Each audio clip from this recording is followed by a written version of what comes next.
একঘেয়ে চিকেনের স্বাদ বদলাতে শীতে স্পেশাল স্বাদে পালং চিকেন। আসসালামু আলাইকুম, সবাইকে ওয়েলকাম জানাচ্ছি আজকে নতুন একটি মজাদার রেসিপি দেখার জন্য।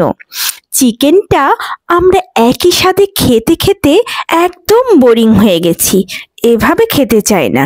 তবে শীতে কিন্তু বাজারে অনেক পালং শাক, এই শাকটা দিয়ে কিন্তু অনেক মজাদার করে একটি রেসিপি বানানো যায়। তাহলে চলুন বানিয়ে ফেলি মজাদার পালং চিকেন। বাসার ছোটরা কিন্তু পালং শাকটাকে একদম খেতে চায় না, কিন্তু চিকেনটা অনেক বেশি পছন্দ করে। আর যদি পালং শাক তাদেরকে খাওয়াতে চায়, এই প্রসেস কিন্তু মন্দ নয়। এই রেসিপিটি বানানোর জন্য যে কোনো ধরনের চিকেন এখানে ব্যবহার করা যাবে। এই রেসিপিটি বানানোর পর আমি অনেকভাবে ডেকোরেশন করেছি, কিন্তু আমার এত লোভনীয় এবং মজাদার লাগছিল যে প্রথমে আপনাদের এভাবে আমি দেখাতে বাধ্য হচ্ছি। এই রেসিপিটি যদি এত দেখতে লোভনীয় এবং মজাদার হয়, না জানি খেতে কতটা মজাদার। খেতেও কিন্তু অনেক মজাদার হয়েছে। সৃষ্টিকর্তা প্রদত্ত প্রতিটি হালাল রিজিকই কিন্তু আমাদের কোনো না কোনো উপকারে আসে, সেটা যেভাবে আমরা খেয়ে থাকি।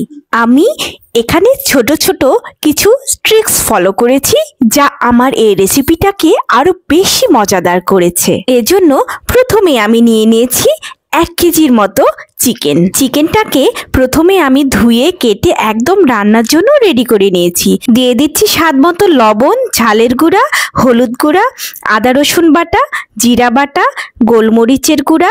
এখানে যে কোনো ধরনের গোলমরিচই ব্যবহার করতে পারেন, লাল অথবা কালো, আমি দুটোই ব্যবহার করেছি। এবারে আমি দিয়ে দিচ্ছি লেবুর রস, ধনে গুঁড়ো, টক দই এবং শেষে দিয়ে দেব সরিষার তেল। এখানে টক দই এবং লেবুর রস ব্যবহারে মুরগির যে একটি আষ্টে গন্ধ আছে সেটি কিন্তু দূর হয়ে যায়। এভাবে মেখে রেস্টে রেখে দেব 30 মিনিট। এবারে পালং শাক ধুয়ে কেটে নিয়েছি।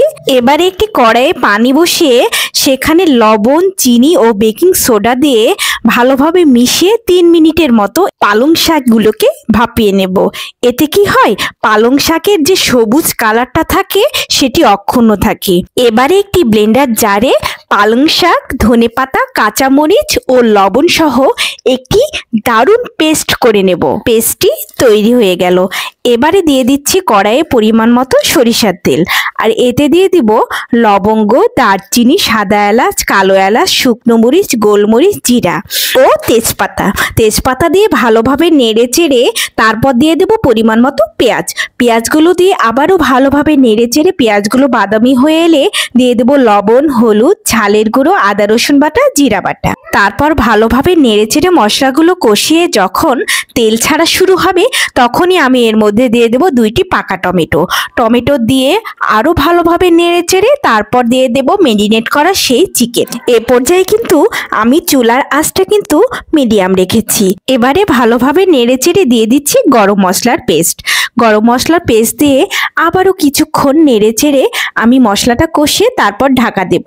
ঢাকা দেওয়ার পর আবারও কিন্তু নেড়ে চেড়ে আমি সুন্দর করে মিশিয়ে নেব। এখানে আমি বিভিন্নবার লবণ এবং মরিচ বিভিন্নভাবে ব্যবহার করেছি, এগুলো আপনাদের টেস্ট অনুযায়ী ব্যবহার করবেন। এবারে দিয়ে দিচ্ছি পেস্ট করা পালং শাকের এই পেস্টটি দেওয়ার পর আরো ভালোভাবে নেড়ে চেড়ে কিন্তু চুলায় বেশ কিছুক্ষণ কষে নেবেন। দেখুন আমি কতটা সুন্দর করে সময় ধরে কষাচ্ছি। এখানে কিন্তু পালং শাকের যে কাঁচা গন্ধটা আছে সেটি দূর হয়ে যাবে। এবারে দিয়ে দিলাম অল্প পরিমাণ পানি। আমি কিন্তু গ্রেভিটা খুব বেশি পাতলাও করব না, খুব বেশি ঘনও করব না, সে বুঝে কিন্তু পানি দিয়েছি। তো এবারে সুন্দর করে নেড়ে চেড়ে আমি দিয়ে দিলাম কয়েকটি কাঁচামরিচ। আমার রান্না প্রায় শেষ। ওপরে ছিটিয়ে দিলাম ভাজা জিরার গুঁড়া। তো ভালোভাবে নেড়ে চেড়ে এখন নামিয়ে নেবার পালা। দেখুন কতটা লোভনীয় এবং মজাদার লাগছে, আমার তো অনেক বেশি ভালো লাগছে। তো শীত চলে এসেছে, পালং শাকও অনেক বেশি বাজারে পাওয়া যাচ্ছে। এভাবে অবশ্যই একবার রান্না করে দেখবেন। ধন্যবাদ।